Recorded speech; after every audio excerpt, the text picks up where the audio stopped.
What's up, everybody? Welcome to League of Lit. My name is Kara, and we have my lovely co host Sierra on the other side. Say hey, Sierra. Hi, League of Lit fam. We are so excited right now. Like, you guys don't even know how excited I am. That kind of takes me back. It's been 10 years since, well, almost, not exactly, but almost 10 years since we have made one of these kinds of videos.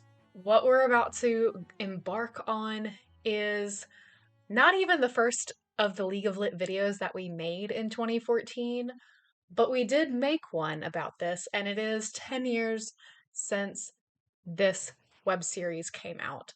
And that web series is Jules and Monty. So, for a special treat, what we're going to be doing is we are going to be rewatching Jules and Monty and sort of re-reviewing it for you, episode by episode. Now, listen, I don't need an excuse to rewatch Jules and Monty, but this is a great one. So, let's get it started. And just a reminder that we are not a spoiler-free podcast, and we're also not a spoiler-free video thing, whatever this is. So keep that in mind.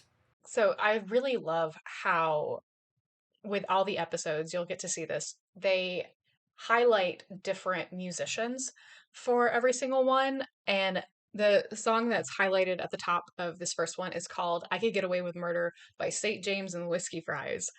That song is available on SoundCloud for you to listen to. Sometimes the reason why I've started to rewatch this is because this song gets stuck in my head. And so it's great. I love it. I love that this is the way that they do this. So in episode 1 of Jules and Monty, we meet Romeo Montague, or Monty as he would prefer to be called, and immediately I was already in love. I just think that they seamlessly really integrated Shakespeare into the modern language in a way that, like, you only really notice because you're like, why is he talking like that? But it's not so obvious that you're taken out of what you're watching at the moment. It's also really interesting that we're introduced to Rose, or Rosalind, in the actual series, when in Shakespeare, she's never actually on stage at all. You never see her. Because, relatively speaking, and no offense to Rose Campbell, who's great, but relatively speaking, Rosalind's not really an important piece of the story. And I do think that they made her a little bit more important in the aspect of Romeo Monty was in fact dating Rose when all of this started. And I love that they actually gave the character of Rosalind, like, she actually isn't a legit character, has her semi-small storyline. Like, it's not just oh, here's a mention of Rosalind and she's just kind of throwaway. So like it also like adds a level of complication, I think, to Romeo's storyline, which I also appreciate. We also in this episode get to meet Mercutio, or Mark, and I mean, it's pretty obvious that Mark is exactly who Mercutio is. He's a little ridiculous, witty, definitely just lives on his own humor, and we love that for Mark. And pretty much like Mark Mercutio Matthews has a lot of the Shakespeare stuff, regardless of whether he is in love or intoxicated, which is the primary spot that they use the language throughout the series.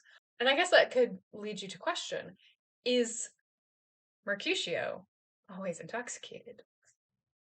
You know, things to think about. We also learn that Monty and Mark are part of a fraternity called MTG, or Mu Tau Gamma, and that's going to be a really important piece of Jules and Monty moving forward, because instead of rivaling houses in Verona, we have rivaling fraternity houses.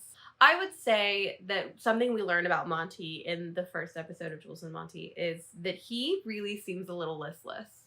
He doesn't know exactly what's going on. He's not sure exactly who he is, what he's doing. And I mean, who in college knew exactly who they were? Some people get very lucky. Monty is not one of them. And on top of all of that, he's feeling really frustrated and just uninterested in his relationship with Rose. So there's a lot kind of going against Monty right now. And Mark is just determined, bound and determined, that he's going to make this boy get his life together. It's going to be great. We're going to go to this party. We're going to have a good time. And I mean, he's not necessarily wrong, right? They might have a good time. This episode, I think, just really shows a true camaraderie and friendship between Monty and Mark, which is great because we get to see that as well in Romeo and Juliet, between Romeo and Mercutio. And it's just fun. It's a great introduction, and it leaves you excited for more. And I mean, the music's pretty fire too.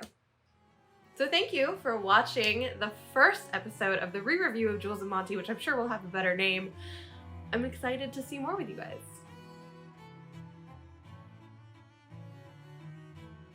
Thanks for tuning in to this very special edition of League of Lit. Make sure that you follow us at League of Lit Podcast on Instagram and League of Lit Pod on TikTok. If you have any suggestions for an episode, feel free to leave a comment at leagueoflit.tumblr.com.